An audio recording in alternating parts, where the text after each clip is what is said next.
Napakasarap ng dish na yun mga ka-otits. Extra lang talaga ako mga par kasi gusto ko magpasalamat sa mga umorder na ng Otits Clothing mga ka-otits. Sa mga hindi pa umorder mga par, white and black ang available natin mga ka-otits. 600 pesos lang siya mga par. So pang hinihintay mo, umorder ka na. Tara, lutuin na natin to. Let's go! Woohoo! Bali first step natin mga ka-otits, nag-marinate nga pala ako ng manok. Sorry, hindi ko na napaita sa inyo. Pero ilagay nyo lang siya sa bowl. Ilagay nyo ng patis to cover yung manok mga ka-otits. Tapos i-rest nyo ng 30 minutes sa ref.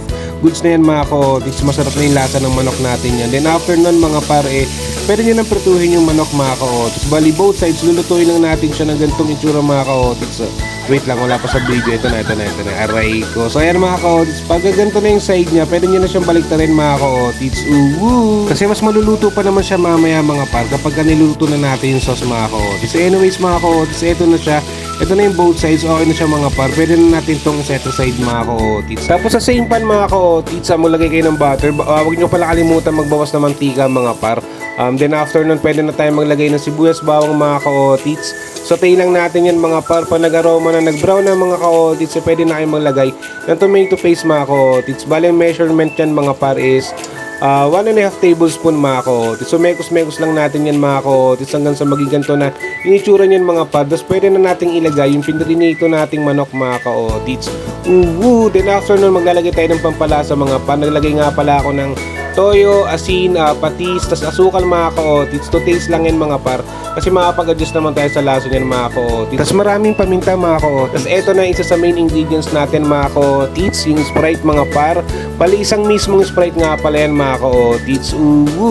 Then after nyan mga ka-otits, mekos-mekos nyo lang. Tapos papakuloyin natin to ng about 3 minutes mga ka-otits. Let's go! After 3 minutes mga ka-otits, eto na yung dish natin, nakakulo na siya. At kita nyo naman, napakasarap na ng itsura niyan mga ka-otits.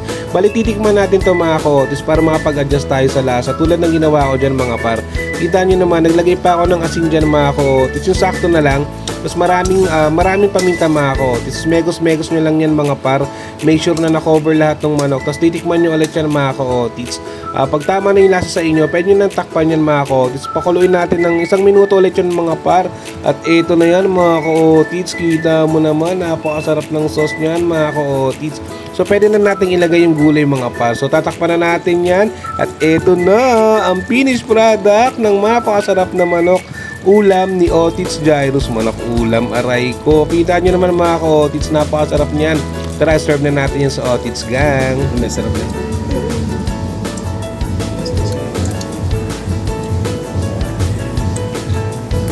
Sarap pa rin. Aray ko. Kainan tayo mga ka-otits. Napaka-solid na ito mga paro. Tingnan mo. Hindi makita. Aray ko. Subo muna tayo mga ka-otits. Bago ang lahat.